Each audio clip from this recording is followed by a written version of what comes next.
Day 2 of the Shanghai Cooperation Organization summit in Tianjin offered a telling moment in contemporary geopolitics.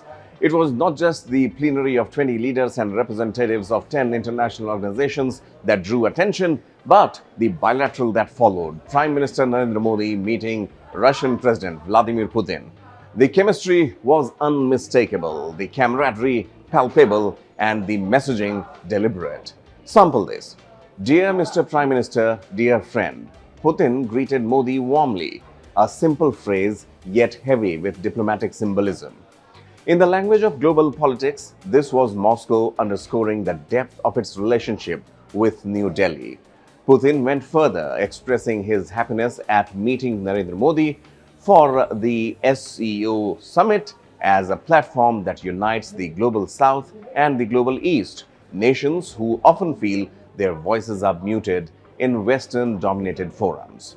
He reminded that India and Russia are approaching the 15th anniversary of their special and privileged strategic partnership, a phrase that has consistently defined the depth of ties between the two countries. For his part, Prime Minister Narendra Modi reciprocated the warmth.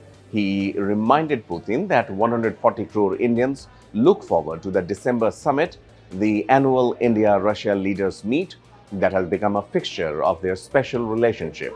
More importantly, Modi struck a statesmanlike note on Ukraine. Prime Minister Modi expressed hope that Russia and Ukraine will soon move towards ending the war, a conflict that has upended global energy markets, disrupted food supplies, and reconfigured global alignments. The significance of the Modi-Putin meeting cannot be overstated in the current climate. The United States, under Donald Trump, has imposed steep tariffs, as we all know, as high as 50% on Indian exports, targeting sectors like garments, shoes, and leather. For New Delhi, that adds a new layer of economic pressure. The message from Tianjin was clear.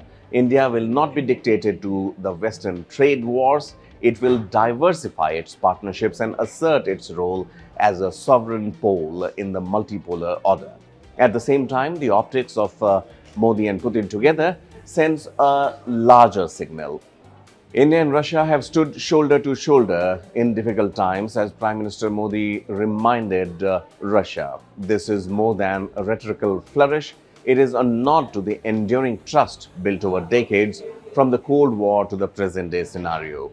As the summit wrapped up and Prime Minister Modi departed for Tianjin airport, one thing was evident. The India-Russia bond remains resilient, adaptable, and deeply relevant in today's fractured world. In the midst of the Ukraine conflict, in the shadow of punitive tariffs from Washington, and the delicate balancing act of India's China policy, Modi and Putin showed that trust and personal rapport can still shape the geopolitics in the months and years to come. Subscribe to One India and never miss an update. Download the One India app now.